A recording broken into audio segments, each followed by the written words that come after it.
Thank you so much आप लोगों को कि इतनी देर किसी को बैठ के सुनना सबसे बड़ी बात ये होती है, क्योंकि जब वहाँ पे हम बैठ के किसी को सुनते हैं तो उतना पेशेंस रखना पड़ता है, ये मुझे लगता है।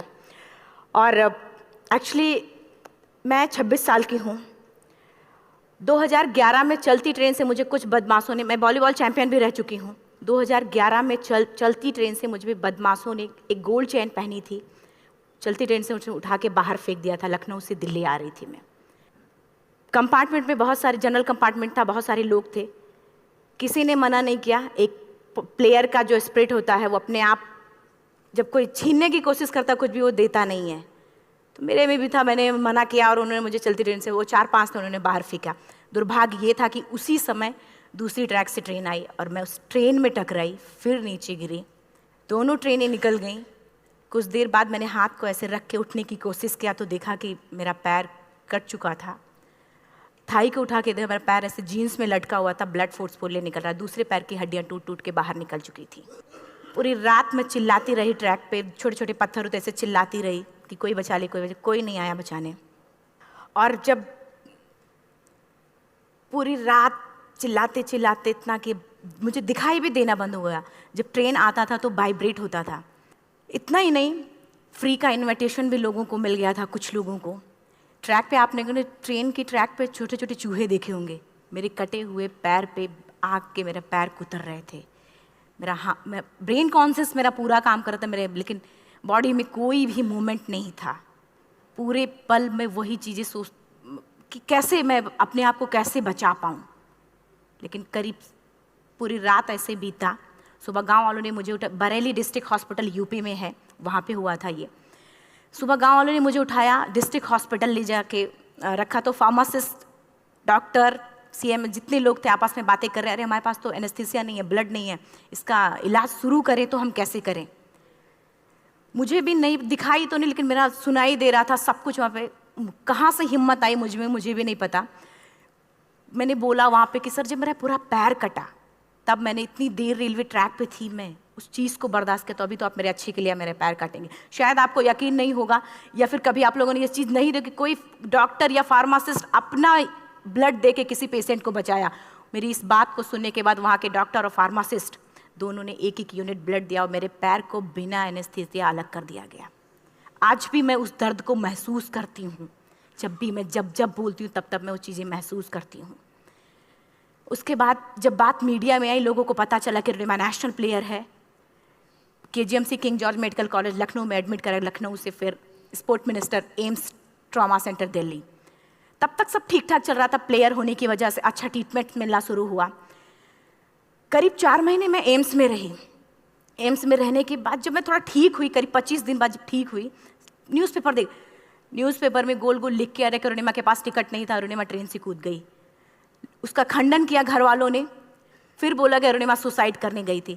जिस लड़की का शरीर का एक अंग कट चुका, पूरी जिंदगी का पता नहीं कि व्हील चेयर है, बैसाखी या पता, यहाँ तक कि मेरे स्पाइन में 3 फ्रैक्चर था, मुझे ये भी नहीं पता था कि मैं बेड से उठ भी पाऊंगी कि नहीं। अंदाजा लगाया जा सकता, सिर्फ अंदाजा लगाया जा सकता है कि उसकी दिलो दिमाग पे क्या चल रहा होगा, उस परिवार की क्या स्थिति रही होगी जब जिस परिवार की एक यंग एज लड़की का इस तरीके का सिचुएशन हुआ हो। फिर भी कहते हैं कि जहाँ चाह होती वहाँ राह मिली जाती है। एम्स के हॉस्पिटल के बेड पे मैंने डिसाइड किया, क्योंकि अपनी बातें हम चिल्ला चिल्ला के करें, वो सिस्टम की इतनी हाई लेवल की बातें हो रही थी कि हम एक मध्यम वर्गीय फैमिली से थे, हम अपनी बातें चिल्ला चिल्ला के कह रहे थे, लेकिन कोई नहीं सुन रहा था। लेकिन कहते हैं मैंने अपने दिल, दिमाग, अंतरात्मा से ये चीज़ सोच लिया कि ठीक है, आज आपका दिन है, जितना चाहो बोल लो, एक दिन तो मेरा दिन आने वाला, मैं प्रूफ कर दूंगी कि मैं क्या हूँ, मैं क्या थी, ये मैं प्रूफ कर दूंगी। हॉस्पिटल के बेड पे डिसाइड किया वॉलीबॉल लाइफ का सबसे टफ गेम करना है, तब मैंने माउंटेनिंग चुना।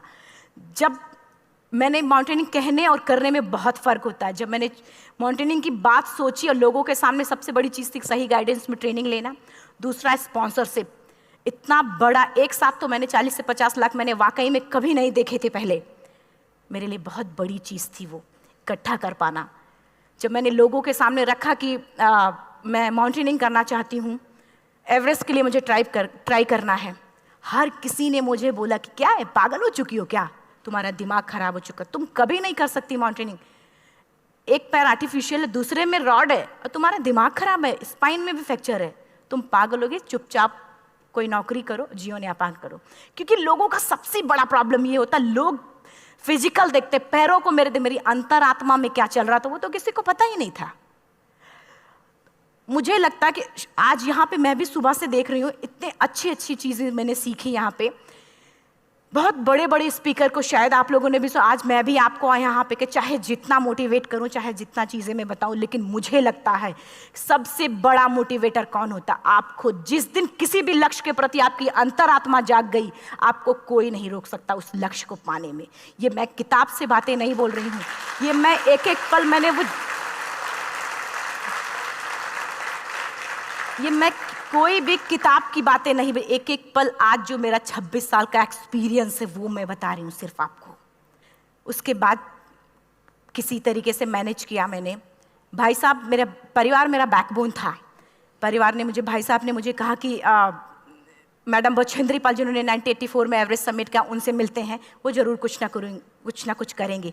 हॉस्पिटल से निकलने के बाद मेरे राइट लेग में स्टिचेस लगी थी। मैंने डायरेक्टली घर जाने की बजाय, जब लोग ये सोचते हैं कि मुझे अपना जीवन यापन कैसे करना है, जब लोग ये सोचते हैं कि मुझे अपनी ज़िंदगी के, मेरे दिमाग में सिर्फ 2 चीज़ें चल रही थी, मुझे इनका जवाब कैसे देना है और एवरेस्ट समिट कैसे करना है। फर्स्ट तुरंत गए बछेंद्री मैम के पास। जब मिले, मैम ने फर्स्ट टाइम जब मुझे देखा तो उन्होंने कहा, अरुणिमा, उनकी आंखों में आंसू आ गए। उन्होंने बोला, अरुणिमा, तूने ऐसी हालात में एवरेस्ट जैसे दुरूह पहाड़ के बारे में सोचा तो तूने अपने अंदर तो एवरेस्ट फतह कर लिया, अब तो सिर्फ लोगों के लिए। मेरे परिवार को छोड़ के बाहर की पहली ऐसी महिला थी जिन्होंने मुझ पे भरोसा किया था कि हाँ अरुणिमा, तुम कर सकती हो। मेरे लिए वही बहुत बड़ी चीज़ थी। प्लानिंग भी कर ली, मैम भी मिल गई, सब हो गया। लेकिन जब उतरते हैं फील्ड में तब पता चलता कि हम क्या हैं। रोड हेड से मैं पहुंच गई। मैडम ने कहा कि ठीक है, तुम्हारे कहने, तुम्हारे सोचने से कुछ नहीं होगा अरुणिमा, प्रूफ करो कि कर सकती हो। मैंने कहा बस एक मौका चाहिए मुझे। वाकई में जब मैं माउंटेन में पहुंची, रोड हेड से बेस कैंप लोगों को 2 मिनट लगता था, मुझे 3-3 घंटे लगते थे, क्योंकि मेरे राइट लेग की हड्डियां भी नहीं जुड़ी थी। लेफ्ट मेरा आर्टिफिशियल लग चुका था, लेकिन स्टंप एकदम रेड, उसका मतलब घाव एकदम नए थे। मैं अगर पैर रखती थी तो मेरे पैर से जोर से अगर दबा देती थी तो पैर से मेरे ब्लड आने लगता था। सारे लोग नॉर्मल थे वहाँ पे। हर कोई ये बोलता कि एक पीक के लिए जाते थे तो हर कोई मुझे ये बोलता कि अरुणिमा, तुम धीरे धीरे आओ। मेरे दिमाग में हर बार यही बात चलती थी कि क्या है, मैंने एवरेस्ट का प्लान किया, मैं इनके बराबर भी नहीं चल पा रही हूँ।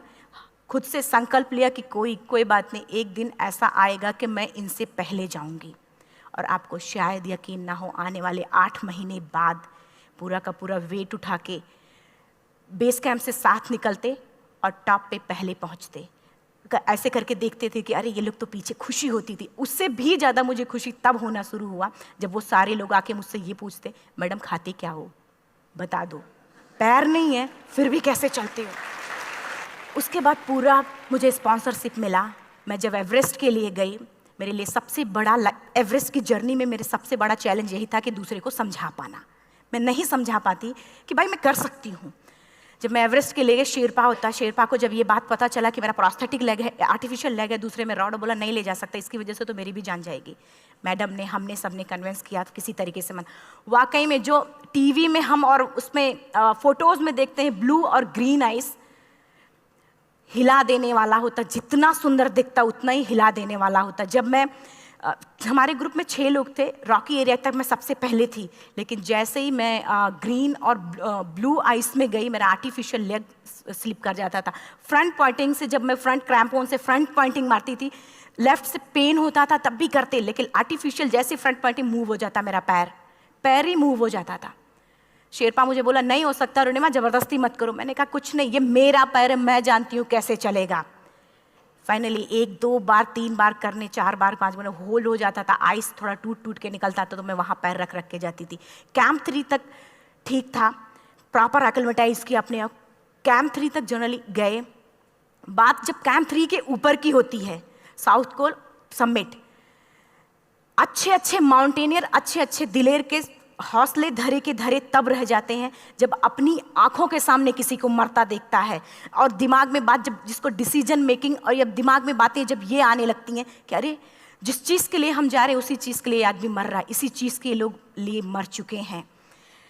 रात में क्लाइंबिंग, ज़्यादा से ज़्यादा माउंटेनिंग रात में की जाती है क्योंकि वेदर शांत होता है। जब मैं रात में निकली साउथ कोल से, कैंप 4 से, मेरी हेडलाइट जिधर ही हेडलाइट जा रही थी उधर ही डेड बॉडीज़ मुझे नज़र आ रही थी। मेरे रोंगटे खड़े हो रहे थे, मुझे समझ में नहीं आ रहा था कि मैं करूं तो क्या करूं। इतना ही नहीं, मैं जिस रोप में थी उसी रोप में जब मैं आगे जा रही हूँ और एक बांग्लादेशी, उनका हाथ हल्का हल्का ऐसे हिल रहा, मुंह से आवाज़ आ रही थी। मैं एक्सप्लेन नहीं कर सकती मुझे कितना डर लग रहा था। बार बार ये बार बार मन में आती, इसका ऑक्सीजन खत्म हुआ है, ये मर चुका है लास्ट सिचुएशन में, और हम कुछ नहीं कर पा रहे हैं, क्या करें। उसके बाद मैंने 10 से 15 मिनट सिर्फ मैं वहाँ खड़ी रही। मैंने सिर्फ इतना बोला कि अगर आप सभी में से सभी ने एवरेस्ट सबमिट कर लिया तब तो ठीक है, अगर नहीं सबमिट किया है मैं सबके लिए एवरेस्ट सबमिट करूँगी और जिंदा वापस जाऊँगी। क्योंकि जैसा हम सोचते हैं हमारी बॉडी उसी तरीके से जनरेट करना शुरू करती है। मैंने डेड बॉडी, क्योंकि जा ही नहीं सकते थे किनारे से, उसी रोप में वो एंकर है, डेड बॉडी को लांगी और लांग के जाना शुरू किया। हिलेरी स्टेप साउथ समिट के करीब जब मैं खुद पहुंची, मेरे शेरपा ने एक जोर से झटका मुझे दिया कि अरुणिमा वापस चलो, तुम्हारा ऑक्सीजन खत्म हो रहा है। हिलेरी स्टेप के बाद एवरेस्ट समिट है, थोड़ा चलने के बाद एवरेस्ट समिट है। अगर कोई आपसे ये बोले, आप अपने टारगेट के इतने करीब हो, अगर कोई आपसे ये बोले कि अरुणिमा वापस चलो, कैसा लगता है? मैंने भी यही बोला, सर क्या बोल रहे हो आप, मैं नहीं जाऊंगी वापस। बोला अरुणिमा जिंदगी रही, दोबारा ट्राई करना और एवरेस्ट समिट हो जाएगा दोबारा तुम्हारा। मैंने कहा नहीं, ये आप जिंदगी में गोल्ड चांस बार बार नहीं आते, लाइफ में कभी कभी आता है, ये आपके ऊपर आता, आप उसको पकड़ के रखते हो या फिर छोड़ देते हो। मैं अपना गोल्ड चांस कभी नहीं, क्योंकि मैं जानती थी मुझे स्पॉन्सरशिप बहुत मुश्किल से मिला, एक बार अगर मैं छोड़ देती दोबारा मुझे कभी नहीं मिलता। मैं बहुत अच्छी तरीके से जानती थी। मेरा फाइनली मुझे बछेंद्री मैम ने भी एक बार बात समझाई थी, मेरी माँ ने मुझे एक बात बताया था कि लाइफ में कभी कभी सिचुएशन ऐसी आती है जब सिर्फ आप अकेले होते हो, डिसीजन सिर्फ आपको लेना होता है। जहाँ पे भी होना, खड़े होकर हल्का सा पीछे मुड़कर देखना और ये सोचना कि आप एक एक कदम चल के यहाँ तक पहुँचे हो, सिर्फ अपना एक कदम आगे बढ़ाना, तुम देखना कुछ देर बाद तुम टॉप पे होगी। मेरे दिमाग में उनकी बातें वीडियो की तरह चल रही थी और सिर्फ एवरेस्ट का टॉप चल रहा था। मैंने शेरपा को पहले कन्विंस करने की कोशिश की कि भाई चल, कुछ नहीं होगा भाई चल। फाइनली जब वो नहीं माना, मैंने एक कदम आगे बढ़ाया, डिसीजन लिया कि नहीं जाना ही जाना है। आगे बढ़े, करीब 1 से 1.5 घंटे बाद मैं टॉप पे थी। और इतना ही नहीं, आज भी मैं जितनी बार बोलती हूँ उतनी बार मैं महसूस करती हूँ, मेरे रोंगटे खड़े हो जाते हैं, मेरा दोनों हाथ ऊपर करके जोर जोर चिल्लाने का मन कर रहा, कितनी जोर से चिल्लाऊं, इतनी जोर से चिल्लाऊं कि सबको बता दूं कि आज मैं टॉप ऑफ द वर्ल्ड पे हूं।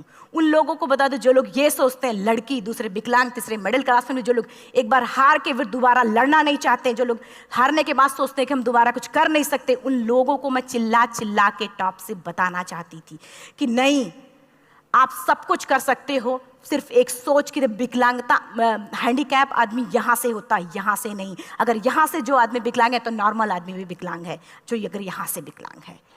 चिल्ला चिल्ला के मैं बताना चाहती थी। मैंने शेरपा से कहा कि आप एक फ़ोटो खींच लो, क्योंकि सारे लोग फ़ोटो, अपना नेशनल फ्लैग का जो वैल्यू होती है ना, वो जब हम कहीं बाहर होते हैं तो पता चलता है। मुझे भी बहुत खुशी हो रही थी, फ्लैग को हग किया और बोला फ़ोटो खींचो। बोला पागल हो गई है, तेरा ऑक्सीजन कभी भी ख़त्म हो जाएगा, नीचे चल। नहीं, फ़ोटो खींच लो। फ़ोटो खींचा उसने। वो तो अगली बार इतना तेज गुस्सा हुआ, मैंने उसको बोला कि भाई वीडियो भी बना ले।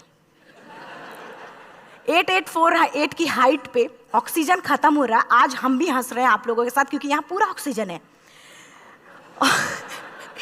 और 8848 की हाइट पे जब मुझे शेरपा, कोई भी शेरपा को बोलेगा भाई वीडियो बना, तो परेशान हो जाएगा, पागल हो चुकी, कि तुम मर जाए, यहाँ मैं जा रहा हूँ नीचे। मैंने कहा नहीं, कुछ नहीं होगा, आप बनाओ वीडियो। किसी तरीके से मैं 4-5 पेयर बैटरी रख के लेके गई कि डिस्पोजल कैमरा, एक अलग कैमरा, कि मतलब एक नहीं काम करेगा तो दूसरा करेगा, प्रॉपर प्लानिंग से। शायद आप लोग भी सोचो कि वाकई में लड़की को इतना बड़ा रिस्क लेने की क्या जरूरत थी, कि जिंदगी कभी भी जा सकती थी इसकी। लेकिन मैंने वो रिस्क लिया क्यों? क्योंकि मैं चाहती थी, कहीं ना कहीं से मेरे भी दिमाग में ये बात आ चुका था कि मैं जिंदा वापस ना जाऊं।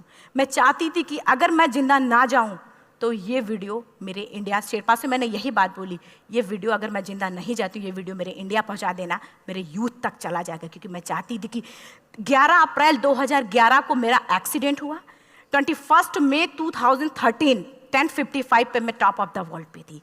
ऑलमोस्ट 1 से 2 साल के अंदर कैसे यहाँ से मैंने ये चीज़, मैंने कभी भी कामयाब होने के, मेरी वो जिंदगी बन चुकी थी, मेरा जुनून बन चुका था, मेरा पैशन मेरा जिद बन चुका था। वो मेरा सोते उठते बैठते सिर्फ मुझे एवरेस्ट दिखाई जाए। और मुझे लगता है किसी को भी अगर अपना लक्ष्य पाना है, यहाँ से अगर वो पागलपन जब तक नहीं आएगा तब तक नहीं होगा। वो फाइनली उसने वीडियो बनाया।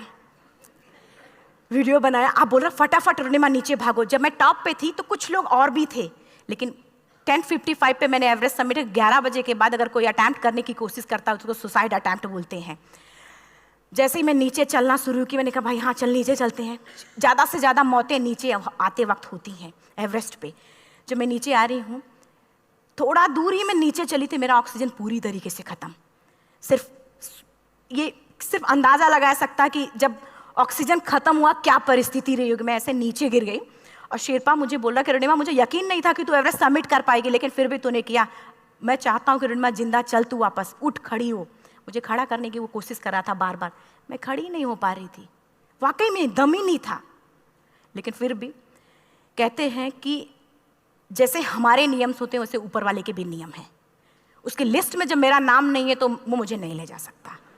अगर दूसरी चीज़, मेरा कॉन्सेप्ट एकदम क्लियर हो चुका था। जब रेलवे ट्रैक पे मैं थी, रेलवे ट्रैक पे 7 घंटे में पड़ी थी, 49 ट्रेन अप डाउन हुई थी, तो मेरा कॉन्सेप्ट एकदम क्लियर हो चुका था। इसका मतलब है कि ऊपर वाले ने अगर मुझे कुछ बचाया है तो कुछ ना कुछ इतिहास रचने के लिए बचाया है।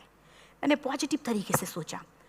और उसी समय एक ब्रिटिश क्लाइंबर नीचे से ऊपर आ रहा था और उसके पास 2 ऑक्सीजन, तो उसने एक को वहीं फेंका और दूसरे को लेके नीचे जाना शुरू किया क्योंकि वेदर ख़राब था। मेरा शेरपा मुझे एंकर किया और जाने लगा नीचे, और वो फटाफट उसको लेके आए, मुझे लगाया। उसने बोला रोनिमा तू बहुत लकी है कि तुझे यहाँ पे ऑक्सीजन मिला है। वाकई में ऊपर वाला भी चाहता है कि तू जिंदा रहे।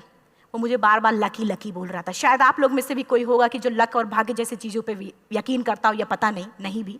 मैं किसी की भावनाओं को ठेस नहीं पहुंचाना चाहती, लेकिन मैं इन किसी भी चीज़ों पे भरोसा नहीं करती, क्योंकि मेरा मानना है कि लक भी उसी का साथ देता है जिसके अंदर जीतने का जज्बा है। अगर आपके अंदर जीतने का जज्बा नहीं है, चारों तरफ सिर्फ बहाने होते हैं, सिर्फ बहाने, इतना सारा एक्सक्यूज़ होता है। शायद मैं भी अगर वापस आ गई होती तो मैं बोल देती मेरा ऑक्सीजन खत्म है, कोई मुझसे पूछने ना बछेंद्री मन, ना मेरा परिवार, कोई भी मुझे पूछने नहीं आता। लेकिन क्या कभी मैं अपने आप को समझा पाती? कभी नहीं।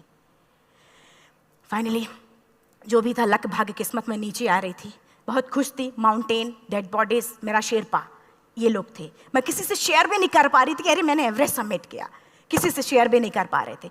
फटाफट मैंने नीचे हील मार के, हमारे से हील मार के नीचे आ रहे थे। एकाएक मेरा प्रोस्थेटिक लेग, पूरा का पूरा लेग ही निकल गया। -60 डिग्री तक टेम्परेचर डाउन हो जाता है एवरेस्ट पे। मेरा हाथ वगैरह ये सब ऐसे मूवमेंट, ऐसे मुड़ नहीं रहा था, ब्लड निकलने लगा था, ये सब यहाँ तक। मुझे शेरपा से मैं बोल रही हूँ कि ऑलरेडी मेरा पैर कटा हुआ है, अगर दिमाग में ये बात है कि मेरा हाथ भी काटना पड़ेगा, कैसा लगेगा मेरा दिमाग। क्योंकि ये ऐसा मूवमेंट, रेड 3 स्टेज होती हैं। रेड मेरा हो चुका था, रेड, ब्लैक, ब्लू, ब्लैक हो तो काटना पड़ेगा। तो बार बार मैं बोल रही हूँ शेरपा से कि भाई हाथ मेरा कुछ हो रहा है, इसमें मूवमेंट नहीं हो रहा है, यहाँ सबसे ब्लड हो रहा है। बोला रोनिमा कुछ नहीं, जितना नीचे जाएंगे उतना अच्छा होगा। प्रोस्थेटिक लेग मेरा निकल चुका है, मैं रुकी हूँ, मेरा ऑक्सीजन चल रहा, बड़े मुश्किल से लक भाग्य किस्मत जो भी था मुझे मिला था। शेरपा मेरे आगे है, लास्ट मोमेंट तक वो मुझे बोलेगा, अगर वो मैं नहीं चलती वो मुझे छोड़ के चला जाए। गलती उसकी भी नहीं होती, क्योंकि वो क्या करे, क्लाइंबर की वजह से या तो अपनी जान वो भी दी, गलती उसकी भी नहीं है। लास्ट में मेरी आंखों से आंसू निकलने लगा। मैंने सोचा क्या करूँ अब, रोने अपने आप आंसू कहीं ना कहीं से आ ही जाता है। दूसरे पल मुझे समझ में आ गया कि रोने धोने से कुछ नहीं होगा। मैंने आंसू को पोंछा और रोप, जो मेरी रोप थी, रोप को पकड़ा, दूसरे हाथ से आर्टिफिशियल लेग को, पैर को घसीट के चलना शुरू हो गया, क्योंकि मेरे पास यही था। ये तो दूसरा था, गिव अप कर दो ही चीज़ थी। पैर को घसीट चलना शुरू हुआ। कुछ दूर नीचे चलने के आने के बाद रॉक था, उसमें घुसे, पैर को खोला, सही किया, फिर नीचे चला। Camp 4 to summit to camp 4 3500 feet है, और इसमें टोटल जनरली लोग 16 से 17 घंटे में सबमिट कर लेते हैं। मुझे टोटल 28 घंटे लगे थे। हर माउंटेनियर, चाहे बाहर का या फिर इंडिया का, हर किसी ने ये मान लिया था कि अरुणिमा जिंदा वापस नहीं आएंगी। हर किसी ने ये चीज़ मान लिया था। लेकिन मुझे लगता, जब मैं वापस साउथ पोल पहुंची, जब मैं टेंट का जिप खोला, मैंने हर किसी ने कहा कि अरे तू यहाँ है, हम तो सब सोच लिए थे तू चली गई। हर किसी ने ये बोला था। फिर सब खुशी मना रहे थे हम सब। देखिए, ये सब बताने का मेरा सिर्फ एक मकसद था कि सब कुछ हम में है, हम जैसा चाहें वैसा कर सकते हैं। ऑलरेडी टाइम हो चुका है। मैं एक चार लाइन की पंक्ति सिर्फ बोलूँगी। मैं एक्चुअली, मेरा एम है कि मैं वर्ल्ड के जो कॉन्टिनेंट हैं, कॉन्टिनेंट के हाईएस्ट पीक समिट करूं। एशिया का एवरेस्ट हो चुका है, अफ्रीका किलिमंजारो हो चुका है, यूरोप का एल्ब्रुस हो चुका है। 23 नवंबर को मैं जा रही हूँ ऑस्ट्रेलिया हाईएस्ट पीक के लिए। बस आप लोगों की गुड विशेस चाहिए। और 4 लाइन, अभी तो इस बाज की असली उड़ान बाकी है, अभी तो इस बाज की असली उड़ान बाकी है, अभी तो इस परिंदे का इम्तहान बाकी है, अभी अभी मैंने लांघा है समुद्रों को, अभी तो पूरा आसमान बाकी है। Thank you so much, thank you.